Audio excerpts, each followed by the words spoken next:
अस्सलाम वालेकुम। आज हम पीएचपी की पहली क्लास करने जा रहे हैं और जो है इसमें हम पीएचपी के इंट्रोडक्शन के बारे में पढ़ेंगे। पीएचपी क्या है, हम इससे क्या कर सकते हैं और इसको हम किस तरह से इंस्टॉल करते हैं। तो ये तमाम चीज़ों पे हम काम करेंगे। तो जनाब शुरू करते हैं। पीएचपी 3 वर्ड से मिलके बना है। हाइपर टेक्स्ट प्रीप्रोसेसर इसका नाम है। तो ये एचपी क्यों नहीं है? बेसिकली सबसे पहली चीज़ क्या होती है कि ट्रेडमार्क होते हैं, लोगो होते हैं, नाम होते हैं कंपनीज़ की, सारी चीज़ें रजिस्टर्ड होती हैं हर मुल्क में। ऐसा एक लॉ है। अगर एचपी तो मैं भी रख सकता हूँ, लेकिन बात यह है कि एचपी रखने पे हमारे मुल्क में इतनी सख्ती नहीं है, लेकिन बाहर इस चीज़ के ऊपर केस हो जाते हैं। ठीक है, तो इन चीज़ों को देखना ज़रूरी होता है। तो उन्होंने क्या किया, सबसे पहले जो पीएचपी क्यों कहा गया इसको पीएचपी को, तो सबसे पहली चीज़ है पीएचपी को पीएचपी इसलिए कहा गया कि ये एक पर्सनल होम पेज, इसका नाम रखा गया था। रेस्मस लेड्रॉफ ने जो है इसको 1994 में फर्स्ट टाइम डेवलप किया था। और वो ये जानना चाह रहे थे कितने लोग मेरी वेबसाइट विज़िट करते हैं डेली बेसिस पे। तो उस वक्त वेब का क्योंकि नया नया एवोल्यूशन था, तो लोग वेबसाइट्स विज़िट करते थे। तो उस हवाले से मार्केट में जो है लोगों को जब एक नई चीज़ नज़र आई, तो लोगों ने उसकी तरफ बढ़े कि भाई इसमें कुछ मज़ीद जिद्दत हो जाए, मज़ीद काम हो जाए। तो फिर उसमें यानी प्रोसेस स्टार्ट हो गया, उसके ऊपर वर्किंग शुरू हो गई। 1995 में तकरीबन 50,000 वेबसाइट के ऊपर अप्लाई हो चुकी थी। अच्छा, इससे पहले वेब डेवलपमेंट यानी प्रोग्रामिंग का जो कॉन्सेप्ट था वो सिर्फ सिस्टम की हद तक था, डेस्कटॉप सॉफ्टवेयर बनते थे। तो जब माइक्रोसॉफ्ट ने देखा कि यार ये एक ओपन सोर्स ऐसा बन सकता है, तो माइक्रोसॉफ्ट ने इसके कंपटीशन पे ASP.NET बनाया। ASP.NET माइक्रोसॉफ्ट की अपनी लैंग्वेज है। ठीक है, तो ASP क्लासिक बना, सॉरी .NET तो बाद में जाके हो गया। ASP क्लासिक और PHP वेब डेवलपमेंट के लिए बनाए गए थे। ठीक है, वेब डेवलपमेंट क्या होता है? वेब डेवलपमेंट वो होता है, वेब पेज का जो डेटा है वो डायनेमिकली चेंज होता है, डिपेंड करता है क्या कंडीशन दी है। एग्जाम्पल की मैं बात करता हूँ, तो मेरा रिज़ल्ट आया, तो मैं अब गया बोर्ड ऑफिस की वेबसाइट पे गया, मैंने अपना रोल नंबर लिखा और मैंने अपना जो है इसमें कौन सा एग्ज़ाम दे रहा हूँ वो सिलेक्ट किया और बटन दबाया। जैसे ही मैंने सबमिट किया, रिज़ल्ट आ गया कि भाई आप पास हो गए हैं, आपने A ग्रेड लिया, आपने B ग्रेड लिया, आपने C ग्रेड लिया, फेल हो गए वगैरह वगैरह। हज़ारों लोग जब रिज़ल्ट आता है यही काम करते हैं। क्या है, क्या हर बंदे का अलग पेज बना हुआ है, हर बंदे का अलग डेटा बना हुआ है, तो कौन इतना काम करता है? ऐसा नहीं है। बेसिकली एक फ्रंट एंड पेज है जिससे क्यूरी सबमिट की जा रही है। ठीक है, HTML पेज कह सकते हैं आप, PHP पेज भी हो सकता है। उससे क्यूरी सबमिट की जा रही है इस बैक एंड पेज पे। बैक एंड पेज जो है सम टाइम एक ही होता है, सम टाइम डिफरेंट भी हो सकता है। बैक एंड पेज उसको पढ़ता है सवाल को कि ये सवाल है, उस डेटाबेस में से ले आओ। जैसे डाक है, कोई पार्सल लेने जाते हैं आप जाते हैं, आपने उसको दिया भाई ये पार्सल है या मेरा ये ऑर्डर है, दो। बंदा क्या कहता है, अच्छा ऑर्डर नंबर 50, उसने आपका लॉकर खोला, उसमें से आपको निकाल के आपकी डाक दे दी। तो डेटाबेस का भी यही कॉन्सेप्ट है। डेटाबेस में तमाम इन्फॉर्मेशन स्टोर हुई हुई होती है, और जो मैं रोल नंबर ट्रिगर कर रहा हूँ वो रोल नंबर जाके सर्च होता है, जहाँ उसके अगेंस्ट उस लाइन में जो भी डाटा मिलता है वो उसको ट्रिक करता है, ला के आपको दिखा देता है। वो डायनेमिकली डिफरेंट होता है दूसरे यूज़र से। अगर मेरे नंबर 509 है तो दूसरे के हो सकता है 510 हो, 511 हो, 509 भी हो सकते हैं, ज़रूरी नहीं है। सिमिलर भी हो सकता है, अलग भी हो सकता है, डिपेंड करता है तो उसने मेहनत क्या की। तो डेटा डायनेमिकली चेंज होता है। आप अपने वेब का बैकग्राउंड चेंज कर सकते हैं, वेब का डाटा चेंज कर सकते हैं। इवन वर्डप्रेस की तरह तमाम का तमाम डेटा डेटाबेस में स्टोर करवा दें, और थीम आप HTML बेसिक डिज़ाइन कर दें, उसकी सेटिंग सारी वर्डप्रेस में डाल दें, यानी अपना डेटाबेस में डाल दें, तो क्या होगा कि वो सारा काम करेगा उस तरह से। ठीक है, तो PHP 3 वर्ड से मिलके बना है। इसका जो पहला नाम था पर्सनल होम पेज नाम था, रेस्मस लेड्रॉफ साहब ने उसका नाम पर्सनल होम पेज रखा था। लेकिन जब 1995 में 50,000 वेबसाइट्स पे इंस्टॉल हो गया, तो लोगों ने कहा कि पर्सनल नहीं रहा, अब इसका नाम बदला जाए। कुरानदाजियाँ हुई, तो कुरानदाजी में नाम तो हाइपर टेक्स्ट प्री प्रोसेसर निकला, लेकिन क्या हुआ वहाँ पे कि HP ऑलरेडी रजिस्टर्ड था, तो उन्होंने फिर इसका एब्रीवेशन यही रखा और उसको पर्सनल होम पेज के तौर पे ले गए। PHP recursive acronym for PHP hypertext preprocessor, यानी इसको हाइपरटेक्स्ट प्रीप्रोसेसर कहा जाता है। Is widely use open source general purpose server side scripting language. यहाँ पे ये जो बात हमें बता रहे हैं वो कह रहे हैं कि बहुत ज़्यादा इस्तेमाल होने वाली ज़बान है। ओपन सोर्स मीन होती है कि ये आसानी से अवेलेबल है, ओपन सोर्स है ये, इसके लिए कोई स्पेशल कोई ऑपरेटिंग सिस्टम या कोई सॉफ्टवेयर या किसी चीज़ की ख़ास रिक्वायरमेंट नहीं यहाँ पे आएगी।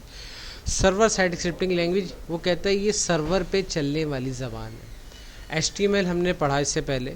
HTML के लिए हमें किसी सर्वर की ज़रूरत नहीं थी, हमने HTML फाइल बनाई, सेव किया, डबल क्लिक किया, HTML का हमें रिज़ल्ट मिल गया। लेकिन PHP में ऐसा नहीं होता। PHP की फ़ाइल एग्जीक्यूट करने के लिए सर्वर की ज़रूरत पड़ती है। सर्वर होगा तो चलेगा, सर्वर होगा तो नहीं चलेगा, नहीं होगा तो नहीं चलेगा।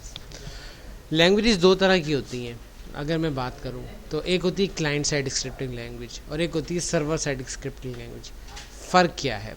क्लाइंट साइड स्क्रिप्टिंग लैंग्वेज में वो जो आप काम कर रहे हो आप एज अ क्लाइंट होते हो, तो आपको किसी सर्वर की ज़रूरत नहीं है। जावा स्क्रिप्ट, jQuery ये ऐसी चीज़ें हैं, इनको इस्तेमाल करने के लिए सर्वर की ज़रूरत नहीं है। लेकिन PHP का कोड एग्जीक्यूट ही सर्वर पे होता है। अच्छा, सर्वर से हमारे जहन में ख्याल आता है कि ये इंटरनेट सर्वर की बात हो रही है, तो ऐसा नहीं है। इंटरनेट सर्वर आर डिफरेंट, ठीक है। हम अपने कंप्यूटर को भी लोकल सर्वर बना सकते हैं, ठीक है। वेब सर्वर बेसिकली एक अपाची सर्वर को फॉलो करता है, अपाची सर्वर जो होता है उसके ऊपर काम करता है, ठीक है। तो स्क्रिप्टिंग लैंग्वेज यहाँ समझ गए, सर्वर साइड का आप कॉन्सेप्ट समझ गए। That is specially suited for development and can embedded into HTML। ये डेवलपमेंट के लिए यूज़ की गई। डेवलपमेंट क्या होता है बेसिकली, देखें कोई भी कैलकुलेशन करानी है, किसी भी किस्म का हमें वर्किंग करनी है, किसी भी किस्म की सेटिंग सेट करनी है, तो वो सारी की सारी डेवलपमेंट का पार्ट है। डायनेमिक हो जाती है वेबसाइट। और इसमें एक चीज़ बता रहे हैं, HTML के अंदर एम्बेड की जाती है, HTML के अंदर लिखी जाती है, ठीक है। तो HTML फाइल के अंदर हम PHP लिख के एग्जीक्यूट करवा सकते हैं। लेकिन इसको चलाने के लिए सर्वर की ज़रूरत है। सर्वर इंस्टॉल कैसे होता है और किस जगह फाइलों को रखना है, कहाँ से उसको रन करना है, वो मैं आपको पूरा तरीका बताऊँगा।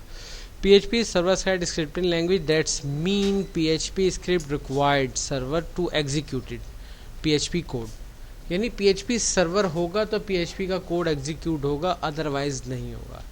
And result is return to the browser at plain HTML, as plain HTML। यानी कह रहे जो उसका आउटपुट बनकर आएगा वो प्लेन HTML होगा, उसमें PHP का कोड नज़र नहीं आएगा, ऐसा लगेगा आपने HTML की फ़ाइल देखना है। तो ये सिक्योरिटी है। बेसिकली हर डेवलपर की एक अलग लॉजिक है, काम करने का तरीका अलग है। हम 3 बंदे बैठे हैं तो हम 3 बंदे अलग तरह से काम करेंगे। स्टैंडर्ड तो हम फॉलो करेंगे लेकिन लॉजिक हमारी डिफरेंट होगी। तो वो ये कह रहा है कि आउटपुट आपको मिल जाएगा, आपकी लॉजिक किसी से शेयर नहीं होगी। ओपन सोर्स और free to use, open source है, फ्री इस्तेमाल होगी। और जो है PHP file can contain HTML, CSS, JavaScript and PHP code. यानी PHP फाइल कैन कंटेन हो सकता है, उसमें HTML का कोड हो सकता है, CSS का कोड हो सकता है, जावास्क्रिप्ट, jQuery लिख सकते हैं और PHP का कोड लिखा जा सकता है, ठीक है। यानी ये स्पेशल नहीं है कि इसमें सिर्फ PHP ही लिखेंगे, ऐसा नहीं है। दूसरी चीज़, PHP फाइल हैव एक्सटेंशन। देखें एक्सटेंशन क्या होता है, एक्सटेंशन बताता है कंप्यूटर को ये फ़ाइल किस सॉफ्टवेयर में खुलनी चाहिए, ठीक है। जैसे मेरे पास JPG फाइल है, इमेज फाइल का फॉर्मेट JPG होता है, मोस्टली JPG, और भी फॉर्मेट है लेकिन कॉमन फॉर्मेट एक JPG है। जब मैं उसे क्लिक करता हूँ, डबल क्लिक करता हूँ तो पिक्चर व्यूवर में खुल जाती है। इसी तरह HTML की फ़ाइल वेब ब्राउज़र में खुलती है, वर्ड की फ़ाइल doc जो फाइल है, फॉर्मेट जिसका है, वो आपका वर्ड में खुलता है, .psd फोटोशॉप में खुलती है। तो डिफरेंट एक्सटेंशन बताते हैं कि किस सॉफ्टवेयर में किस फाइल को खुलना चाहिए। तो PHP की फ़ाइल का जो एक्सटेंशन है वो .php होगा, तो वो फाइल सर्वर पे एग्जीक्यूट होगी, उसके अलावा हमें कोई रिजल्ट नहीं मिलेगा। इसके बाद हम आते हैं यहाँ पे कुछ एग्जांपल्स हैं जो डिफरेंट फ्रेमवर्क्स की और डिफरेंट CMS की। इस वक्त अभी आपके टॉपिक में तो बहुत ज़्यादा एडवांस नहीं है, इंटरमीडिएट लेवल तक है PHP, लेकिन जब इंटरमीडिएट लेवल कर लें, आगे आपका एडवांस का इरादा हो, तो आपके पास फ्रेमवर्क्स डिफरेंट हैं। अब डिपेंड करता है आप जिस ऑर्गेनाइजेशन में जाते हैं वहाँ कौन सा फ्रेमवर्क्स पे ज़्यादा फोकस किया जाता है। आजकल जो फोकस किया जा रहा है वो लारावेल पे किया जा रहा है, और लारावेल है कि एक PHP है या कोड इंटीजर है, ये फ्रेमवर्क्स है। इसके अलावा कुछ यहाँ पे CMS भी हैं, जैसे मैजेंटो, वर्डप्रेस, जुमला। ठीक है, कोड इंटीजर में नॉट कंफर्म, मुझे कंफर्म नहीं हो रहा, शायद ये भी CMS हो, लेकिन बहरहाल तो ये सारी चीज़ें यहाँ पे डिफाइन हुई हैं। तो हम वर्डप्रेस तो पढ़ेंगे इंशाल्लाह। तो इसी तरह वर्डप्रेस की तरह मैजेंटो होता है, उसी की तरह जुमला होता है, तो आराम से उसको यूज़ किया जा सकता है। हर मुल्क में डिफरेंट टाइप के CMS यानी जो बहुत ज़्यादा चल रहे होते हैं। अब जैसे हमारे मुल्क में वर्डप्रेस पे ज़्यादा फोकस किया जाता है, और वर्डप्रेस पे फोकस करने का रीज़न ये होता है कि वर्डप्रेस इजी टू अंडरस्टैंड है, इजी टू यूज़ है, इजी टू अंडरस्टैंड है, और उस पर हम काम बहुत आसानी से कर सकते हैं। ठीक है, PHP से हम क्या कर सकते हैं? ठीक है, PHP can generate dynamic page content, page का कंटेंट डायनेमिकली जनरेट करवा सकते हैं अगर हम करवाना चाहें तो, अदरवाइज़ नहीं करेगा, वो खुद कुछ नहीं करेगा, हमें ही करवाना है ना, सारी कोडिंग हमने करनी है। PHP can create, open, read, right, delete, close file on server, server पे कोई भी फाइल रखी है उसे ओपन कर सकता है, रीड कर सकता है, रीनेम कर सकता है, डिलीट कर सकता है, वगैरह वगैरह, राइट कर सकता है।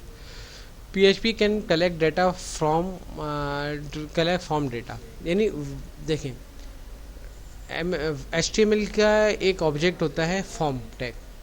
फॉर्म टैग क्या करता है, वो तमाम इन्फॉर्मेशन टेक्सेबल फील्ड में रख के दूसरी जगह ले जाता है।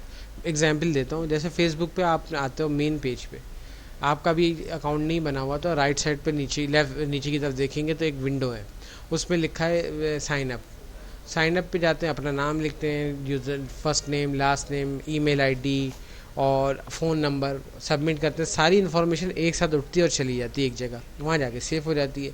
नेक्स्ट टाइम आप उस पर लॉगिन होते हो और आगे चलना शुरू हो जाते हो, तो वो जो डाटा है वो वहाँ से आपका चलेगा। PHP can send and receive cookies. अच्छा, फॉर्म डाटा PHP कलेक्ट कर सकती है, उसे हम कलेक्ट करने के बाद अपने हिसाब से यूज़ कर सकते हैं। कुकीज़ क्या होती हैं? कुकीज़ जो हैं, एक मखसूस टाइम जब आप लॉगिन होते हो, फेसबुक पे लॉगिन होते हो, एक ऑप्शन आता है रिमेंबर मी, आप ओके कर देते हो, तो अब आप नेक्स्ट टाइम लॉगिन होते हो तो पासवर्ड नहीं पूछता उस वक्त तक जब तक आप विंडो की हिस्ट्री रिफ़्रेश नहीं करते। तो कुकी एक टेक्स्ट फाइल होती है जो आपकी इन्फॉर्मेशन आपके कंप्यूटर में सेव कर देता है, उस ब्राउज़र के अंदर पर्टिकुलर। हर ब्राउज़र सपोर्ट नहीं, हर ब्राउज़र उसको एक्सेस नहीं कर सकता, हर ब्राउज़र की एक कुकी अलग होगी। अच्छा, PHP can add, delete, modify data in your database. PHP database support को भी काम करता है। डेटाबेस के बगैर PHP का इस्तेमाल जैसे होता है कि आप समझ लें कि आपका डाटा कहाँ रखेंगे, आपके पास जगह ही नहीं है ना चीज़ें रखने की। अब आप जैसे मार्केटिंग करने जा रहे हो, आपने कहा कि भाई मैं तो सेल करूँगा, सेल करने से पहले अपने पास कुछ मौजूद तो हो बैक एंड पे कि बेचना क्या है, प्रोडक्ट क्या है, प्रोडक्ट के ऊपर वर्किंग क्या होगी। तो PHP में डेटाबेस जो है ना वो बहुत इंपॉर्टेंट होती है। अगर डेटाबेस ही नहीं है तो हम नॉर्मल वेबसाइट तो बना सकते हैं, छोटा मोटा कैलकुलेशन करवा सकते हैं, लेकिन डेटा स्टोरेज नहीं हो सकता, स्टोर नहीं होता। PHP can use to control user access. अच्छा, आप PHP डेटाबेस के अंदर यूज़र के डिफरेंट यूज़र बना के उनको डिफरेंट तरह के एक्सेस दे सकते हैं, एक तरीका ये है। अच्छा, दूसरा PHP स्क्रिप्ट के अंदर आप डिफरेंट यूज़र के डिफरेंट राइट क्रिएट कर सकते हैं। तो सॉफ्टवेयर डिज़ाइनिंग में याद रखें, जब भी कोई सॉफ्टवेयर बना रहे होते हैं तो उसमें राइट्स का बड़ा इशू होता है। तो राइट्स जो है फुल राइट उस बंदे को दिए जाते हैं जो कंपनी का इम्पोर्टेंट बंदा होता है। एक जनरल यूज़र, आम यूज़र को हम फुल राइट नहीं देते। इसलिए नहीं देते फुल राइट क्योंकि अगर फुल राइट हम दे देंगे तो प्रॉब्लम क्रिएट हो सकती है।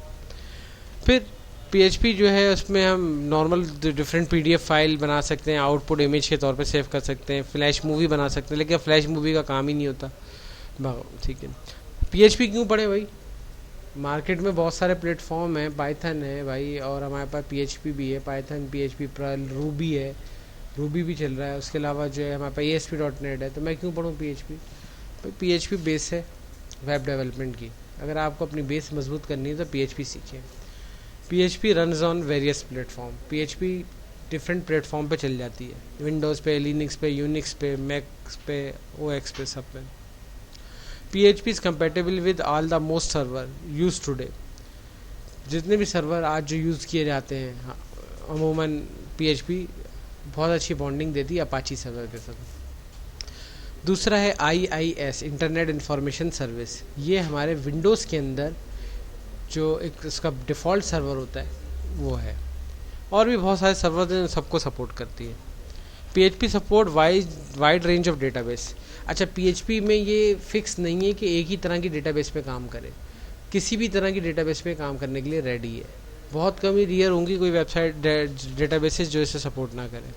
PHP इज़ फ्री, PHP की सबसे बड़ी खासियत है फ्री है, और हम जो है PHP की ऑफिशियल वेबसाइट php.net से इसको डाउनलोड कर सकते हैं। ठीक है, प्रेजेंटेशन यहाँ पे हमारी एंड हो गई, हमने इससे आगे प्रेजेंटेशन रखी भी नहीं थी। अब हम आते हैं कि PHP इंस्टॉल कैसे करें। तो PHP इंस्टॉलेशन के लिए हमें सर्वर की ज़रूरत पड़ती है। विंडोज़ के लिए हम वैम सर्वर इंस्टॉल करते हैं। वैम सर्वर 4 चीज़ों से मिलके बना, 5 से बना है। Windows Apache MySQL PHP Perl. अच्छा, अगर मैं लिनक्स, मेरे पास घर में लिनक्स कंप्यूटर है, मुझे लिनक्स पे काम करना है, तो Linux Apache MySQL PHP Perl. Solar window है, मेरे पास सोलर कंप्यूटर है, सोलर का लैपटॉप है, तो मैं उस पर सैम यानी solar Apache MySQL PHP Perl. लेकिन इसका एक वर्जन ऐसा आता है जो तमाम विंडो पे यकसा चलता है, एक जैसा चलता है, जैम, XAMPP प्रोनाउंस किया जाता है एज अ जैम सर्वर। ठीक है, जैम सर्वर का है cross platform, X for cross, any window, Apache MySQL PHP Perl. Apache क्या है? PHP सर्वर का नाम है। ठीक है, M फॉर MySQL डेटाबेस है आपकी बेसिक डिफ़ॉल्ट डेटाबेस, PHP इसकी बेसिक लैंग्वेज है और पर्ल इसकी साथ की लैंग्वेज है। हमें सिस्टम पे क्या क्या चीज़ें इंस्टॉल करनी पड़ेंगी तब जाके ये चीज़ चलेगी। तो आप php.net पे जाके PHP डाउनलोड कर सकते हैं, इंडिविजुअल अगर करना चाहते हैं PHP इंस्टॉल करें। फिर सर्वर के लिए आपको apache.net पे जाके अपाची डाउनलोड करना पड़ेगा। फिर अगर आपको डेटाबेस पे काम करना है तो mysql.net पे जाके MySQL डाउनलोड करें, इनको अलग अलग इंस्टॉल करें। जब चीज़ें अलग इंस्टॉल होंगी तो बॉन्डिंग कैसे होगी, वो काफ़ी प्रॉब्लम होगी। अच्छा, टेक्स्ट एडिटर मैं यहाँ पे ड्रीम वीवर यूज़ करूँगा, हम कोई भी टेक्स्ट एडिटर यूज़ कर सकते हैं। ठीक है, ब्राउज़र क्रोम यूज़ करूँगा, आप कोई भी ब्राउज़र यूज़ कर सकते हैं। ठीक है, तो यहाँ तक समझ गए। ठीक है, यहाँ अब जैम सर्वर इंस्टॉल कैसे करना है, मैं आपको 2 इंस्टॉलेशन प्रोसेस बताऊँगा, एक जैम सर्वर का, एक ड्रीम वीवर का। ड्रीम वीवर का इसलिए बता रहा हूँ, मैं इनको तो बता चुका हूँ, आपको भी बताऊँगा क्योंकि आप लोग एक ही प्लेटफॉर्म पे काम कर रहे हो। मैंने यहाँ पे लिखा है XAMPP स्पेस डाउनलोड, इंटर कर दिया। तो सबसे पहली जो वेबसाइट है apachefriend.org, ठीक है, इसको ओपन किया। इसमें पूरा पैकेज है, PHP, MySQL, अपाची, पर्ल, इस सब का इसमें कंबाइंड पैकेज है। हमारे लिए आसानी हो जाएगी इसी को इंस्टॉल करने में, और एक सॉफ्टवेयर की तरह इंस्टॉल होगा। अभी इस वक्त मार्केट में PHP 8.0 आ चुका है, 8.1 भी आ चुका है, लेकिन अभी आपकी मर्ज़ी है, तीनों वर्जन काम के, कोई सा भी ले सकते हैं। तो आप किसी भी एक वर्जन पे क्लिक करें, वो डाउनलोड होना शुरू हो जाएगा। मैं यहाँ पे क्लिक करता हूँ, देखिए मेरे पास डाउनलोड का ऑप्शन आ गया, मैं कैंसिल कर देता हूँ, मेरे पास ऑलरेडी डाउनलोडेड है। अच्छा, डाउनलोड करने के बाद मैं डाउनलोड के फोल्डर में जाऊँगा और मेरे पास यहाँ पे जो है आपका PHP का आ जाएगा जैम सर्वर। इस जैम सर्वर पे मैंने डबल क्लिक किया, और डबल क्लिक करने के बाद अब यहाँ पे सॉफ्टवेयर इंस्टॉलेशन का प्रोसेस शुरू होगा। तो देख लेते हैं, कार्ड ला लो सर, आ जाएंगे अचानक।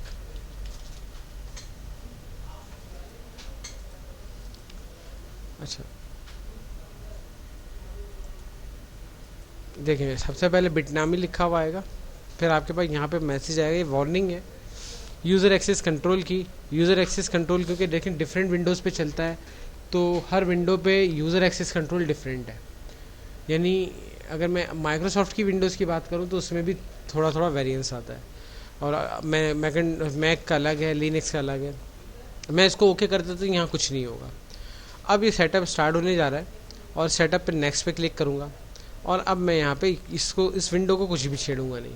ठीक है, बस ये याद रखें PHP ज़रूर टिक होना चाहिए, PHP MyAdmin ज़रूर टिक होना चाहिए, MySQL टिक होना चाहिए, अपाची टिक होना चाहिए। ना भी देखिए, बाय डिफ़ॉल्ट ये सब चेक होते हैं, और कोई भी कंपोनेंट अगर छूट रहा है तो उसे भी ले लें, कोई मसला नहीं। आपने यहाँ पे नेक्स्ट पे क्लिक किया। अब यहाँ पे फोल्डर चूज़ करने में एहतियात करें, यानी मैं कहता हूँ कि भाई सी ड्राइव में कर दें, कर सकते हैं विंडो, लेकिन प्रॉब्लम ये आएगी अगर मेरी विंडो ख़राब हो गई तो मेरा सारा तमाम डेटा उड़ जाएगा।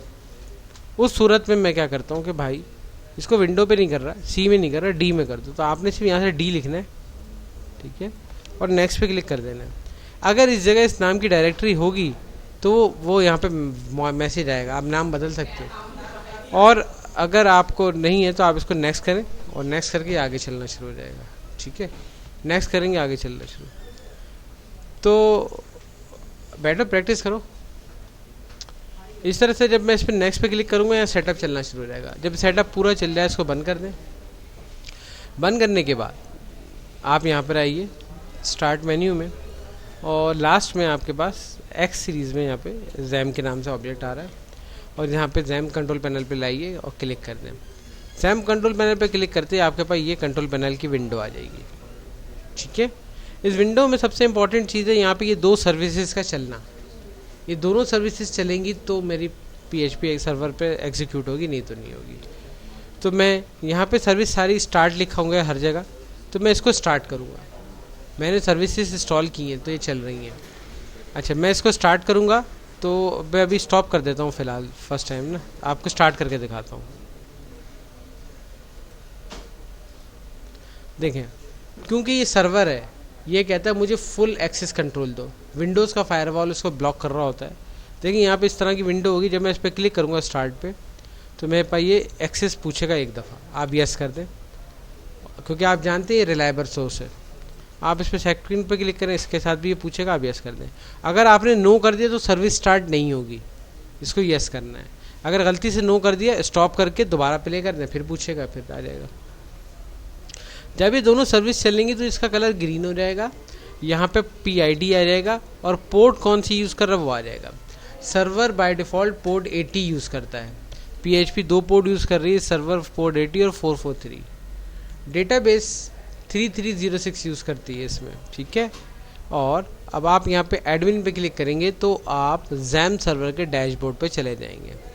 जैम के डैशबोर्ड पे आने के बाद यहाँ पे देखेंगे हम हमारे पास वेलकम टू जैम सर्वर 8.0 वगैरह वगैरह सारी डिटेल लिखी हुई है। एप्लीकेशन देखनी है तो एप्लीकेशन के हवाले से स्टार्ट कर सकते हैं, डेटा चीज़ों पे काम कर सकते हैं। यहाँ पे PHP की इन्फॉर्मेशन देखनी है, PHP का वर्जन क्या है, PHP का वर्जन ये आ रहा है हमारे पास, इंस्टॉलेशन, सारी चीज़ें यहाँ पे 1 बाय 1 लिखी हैं। किस तरह के फंक्शन इसमें अलाउ हैं, किस तरह की चीज़ें ऑफ हैं, ऑन है। ये सेटिंग ऑन की जा सकती हैं, ऑफ़ की जा सकती हैं, लेकिन वो बाद में, अभी का प्रोसेस नहीं है। हमने इतना देखा, ये रन हो गया, ओके डन। अच्छा, अब मुझे अपनी दूसरा जो प्रोसेस है, मैं आपको दूसरा सॉफ्टवेयर इंस्टॉलेशन बताऊंगा, वो है आपका ड्रीमवीवर। देखिए, कोई भी टेक्स्ट एडिटर हम लेके काम कर सकते हैं। VS कोड बहुत ज़्यादा चलता है, ड्रीमवीवर ज़्यादा चलता है, और भी हैं। तो मैं यहाँ पे आता हूँ और सबसे पहले यहाँ पे ड्रीमवीवर को डाउनलोड करने जाऊँगा। मैं यहाँ पे लिखूँगा getintoPC.com। इस वेबसाइट पे गए, अगर मेरा इंटरनेट कनेक्शन अच्छा है तो वो जल्दी डाउनलोड कर देगा। अगर मेरा इंटरनेट कनेक्शन अच्छा नहीं है तो मैं यहाँ से डाउनलोड कर सकता हूँ। यहाँ वेबसाइट लिखा है सर्च वेबसाइट। इस वेबसाइट में सर्च करने के लिए मैं लिखूँगा एडोब, ठीक है, ADOBE ड्रीम वीवर, ठीक है। इंटर का बटन दबा दूंगा, यहाँ पे ड्रीमवीवर के सारे वर्जन आ जाएंगे। ये वाला वर्जन लीजिए, ओके। अच्छा, आप एक काम कीजिएगा, पहले डाउनलोड करते टाइम आप यहाँ पर आए, विंडोज़ की ये सेटिंग ऑफ कर दें। यानी क्योंकि देखें, हम पायरेटेड सॉफ्टवेयर यूज़ करते हैं। पायरेटेड सॉफ्टवेयर के अंदर मसला ये आता है कि जो ना लाइसेंस हमें क्रैक करना पड़ता है, क्रैक के बगैर चलते नहीं है। तो हम यहाँ पर आएंगे वायरस एंड थ्रेड प्रोटेक्शन में, यहाँ क्लिक करके मैनेज सेटिंग में। मैनेज सेटिंग में आने के बाद आपने यहाँ पर रियल टाइम प्रोटेक्शन ऑफ कर दी, 1 टाइम। अभी ऑफ़ कर दी, जब तक सॉफ्टवेयर इंस्टॉलेशन तक ऑफ ही रहने दें। फिर मैं क्या करूँगा, मैं यहाँ पर आऊँगा, मैंने जब लिंक पे क्लिक किया था, मैं नीचे आता हूँ, इसके बारे में डिटेल लिखी है, क्या कर सकते हैं, क्या नया है सॉफ्टवेयर में, वगैरह वगैरह। हाँ, यहाँ पे आगे डाउनलोड, आपने इस पर डाउनलोड कर दी। अच्छा, यहाँ 64 बिट आ रहा है, आपकी विंडो कितने बिट की है ये नहीं पता। तो अपनी विंडो देखने के लिए आप माई कंप्यूटर आपके पास यहाँ दिया होगा, और आप माई कंप्यूटर की प्रॉपर्टी ले लीजिए। आपके पास विंडो पता चल जाएगी, system type 64 bit operating system. अगर 32 बिट है तो जैम सर्वर भी 32 बिट लगेगा, अगर 64 बिट है तो 64। कभी कभी दोनों हाइब्रिड भी चलते हैं। हाइब्रिड यानी मिले जुले कहा जाता है, दोनों विंडो को सपोर्ट करने वाला। आपने इस पर क्लिक किया, इसकी यहाँ पे आया और ये इसकी डाउनलोडिंग स्टार्ट हो जाएगी। मैं यहाँ पे कैंसिल कर देता हूँ, मुझे अभी डाउनलोड नहीं करना है। अच्छा, ये थोड़ा स्लो होता है, लेकिन अगर इंटरनेट अच्छा हो तो जल्दी भी कर देता है, क्योंकि सर्वर पे लोड है। जब ये लोड हो जाए, डाउनलोड हो जाए, तो आपके पास आएगा how to install this software. इसमें इसका क्रैक भी दिया हुआ है। इधर आइएगा और यहाँ पे आपने इसकी वीडियो भी डाउनलोड कर लें, क्योंकि जब आप डाउनलोड कर लेंगे तो उस दौरान आप, यानी जब इंस्टॉल कर रहे होंगे उस दौरान आपको इंटरनेट बंद करना पड़ेगा थोड़ी देर के लिए, तो फिर बाद में आप ऑन कर सकते हैं। इंस्टॉलेशन के दौरान बंद रखेंगे। आप यहाँ पे डाउनलोड वीडियो करेंगे, ये वीडियो भी डाउनलोड होना शुरू हो जाएगी। वीडियो डाउनलोड हो गई तो फिर आपने वीडियो में देखना है कि वो क्या क्या सेटिंग हमें बता रहा है। एक सेटिंग तो यही थी, मैनेज सेटिंग में जाके रियल टाइम प्रोडक्शन ऑफ करना, और दूसरी बाकी और भी सेटिंग्स इसमें मौजूद है, लेकिन बहरहाल ये हमारे पास मौजूद है सेटिंग। तो ये चीज़ यहाँ से आपने ड्रीमवीवर इंस्टॉल कर ली है। ठीक है, इंस्टॉलेशन प्रोसेस बहुत सिंपल है, इस वीडियो को देखते हुए आप बहुत आसानी से इंस्टॉल कर लेंगे। अब मैं ड्रीमवीवर पे क्लिक करता हूँ। ड्रीमवीवर अमूमन ग्रीन कलर में होता है। अगर ड्रीमवीवर का कोई पुराना वर्जन इंस्टॉल करेंगे तो ग्रीन में होगा, लेकिन अगर नया वर्जन इंस्टॉल करेंगे तो ये पर्पल में। कलरिंग मैटर नहीं करती। एडोब कंपनी अपना उसका प्रोडक्ट है, जब चाहे चेंज कर ले। अच्छा, हम यहाँ पर आते हैं तो ड्रीमवीवर कुछ हमें इस तरह से मिलेगा। डिफ़ॉल्ट पोजीशन ड्रीमवीवर की कुछ ऐसी होगी। वर्क स्पेस काम करने की जगह का नाम है, तो वर्क स्पेस आप अपने हिसाब से सेट कर सकते हैं, रीसेट कर दें, या अगर आपको वर्क स्पेस चेंज करना है का सम टाइम लोगों का वर्क स्पेस डेवलपर सेट हुआ होता है, वो कहते हैं सर आपकी विंडो हमारी विंडो मैच नहीं कर रही। सही बात है, लेकिन वो तरीका आप चेंज कर सकते हैं अपने हिसाब से। स्टैंडर्ड कर दें वर्क स्पेस को, स्टैंडर्ड वर्क स्पेस आ गया। टूल बार या राइट साइड पे ये पैलेट्स हैं, ये कुछ टूल्स हैं, ये मेन्यूज़ है। प्रॉपर्टी बार भी अभी हम लेते हैं। कुछ टूल यहाँ पे मौजूद है, जिसमें एक टूल बार है HTML या कोई भी दूसरे एडिटर्स के लिए। मैं इस टूल बार को ड्रैग करके बाहर निकालूंगा। अच्छा, इस टूल बार को मैं कहीं पे भी अटैच कर सकता हूँ। यहाँ अटैच करूँगा, ब्लू लाइन जहाँ पर आएगी वो वहाँ पर अटैच हो जाएगा। देखिए यहाँ अटैच हो गया। ठीक है, मैग्नेट की तरह काम करता है। मैं इसको रिफ्रेश करता हूँ, दोबारा रीसेट किया मैंने यहाँ से इंसर्ट का टूल बार निकाला और उसको टॉप में ले गया, ऊपर वाले कॉलम में। यहाँ ब्लू लाइन आ गई, ये मैंने छोड़ दिया, यहाँ चिपक गया। ये हमारा काम आएगा विंडोज़ डिज़ाइन करने में। फिर दूसरी चीज़ हम यहाँ पे करेंगे, मैं विंडो में आऊँगा और प्रॉपर्टी पैनल ले लूँगा। प्रॉपर्टी पैनल क्यों ले रहा हूँ कि जो भी हम काम करेंगे उसकी प्रॉपर्टी यहाँ नीचे शो होगी। अब हमारा डिफ़ॉल्ट इंटरफेस सेट हो चुका है और हम काम करेंगे। अच्छा, हर काम को करने के लिए हमें एक फ़ोल्डर क्रिएट करना पड़ेगा, यानी किसी भी वेबसाइट बनाने के लिए आप क्या करते हैं कि एक क्लाइंट का काम करना है, तो आप ये नहीं है कि आप पहले से बने हुए किसी क्लाइंट की वेबसाइट पे ही काम शुरू कर दें, तो डेटा मैनिपुलेट होगा, मर्ज अलग अलग दिखेगा। आपने बहुत सिंपल सा काम करना है। आपने जैम सर्वर जहाँ इंस्टॉल किया है आप वहाँ जाएँ। डेटा कहाँ सेव करना है ये मैं बता रहा हूँ। तो मैंने शकील के फ़ोल्डर में यहाँ पे जैम सर्वर इंस्टॉल किया। अपनी मर्ज़ी से किसी भी सब फोल्डर में इंस्टॉल कर सकते हैं। इस फोल्डर में आके यहाँ पे एक फ़ोल्डर होता है htdocs। ये फ़ोल्डर बहुत इंपॉर्टेंट फ़ोल्डर है। इस फोल्डर के अंदर हमें यहाँ पे एक अपना नया फ़ोल्डर क्रिएट करेंगे और काम करेंगे। तो मैंने यहाँ पे एक न्यू फ़ोल्डर क्रिएट किया और मैंने यहाँ पे लिखा जो है PDIT। ठीक है, और PDIT के अंदर अब मैं भी जो भी डाटा मुझे यहाँ सेव करना है। ठीक है, फिर ड्रीमवीवर से हम ड्रीमवीवर साइट बनाएंगे। ड्रीमवीवर साइट क्या होगा, वो सिंक्रोनाइज़ कर देगा इस फोल्डर को। उससे क्या होगा, जो भी मैं काम करूँगा डेटा वहाँ सेव करेगा। मैं न्यू पे क्लिक करता हूँ, साइट पे क्लिक करता हूँ और मैं यहाँ पे PDIT कर देता हूँ और उसके बाद कर देता हूँ 627। ठीक है, फोल्डर पे क्लिक करूँगा और मैं यहाँ पे फोल्डर पे क्लिक करने के बाद D ड्राइव में जाऊँगा, शकील के फ़ोल्डर में जाऊँगा, जैम के फ़ोल्डर में जाऊँगा, htdocs के फ़ोल्डर में जाऊँगा और मैंने PDIT का फ़ोल्डर बनाया, ये रहा। इसको सेलेक्ट किया, सेलेक्ट फ़ोल्डर, सेव फ़ोल्डर। तमाम डेटा यहाँ सेव हो गया। अभी कुछ भी नहीं है तो कुछ भी नहीं आ रहा। ठीक है, एक नई फाइल लेंगे PHP की। ठीक है, PHP सेलेक्ट किया, यहाँ से क्रिएट किया और सेव कर लेंगे क्लास 1। ठीक है, और अब मैं यहाँ पर आऊँगा तो मुझे यहाँ पे क्लास हम जनरेट हो गई। ओके, अब इसको एक्सेस कैसे करेंगे? तो सबसे पहले एक पीएचपी कोड लिख लें। मुझे एचटीएमएल कोड की ज़रूरत नहीं है फ़िलहाल।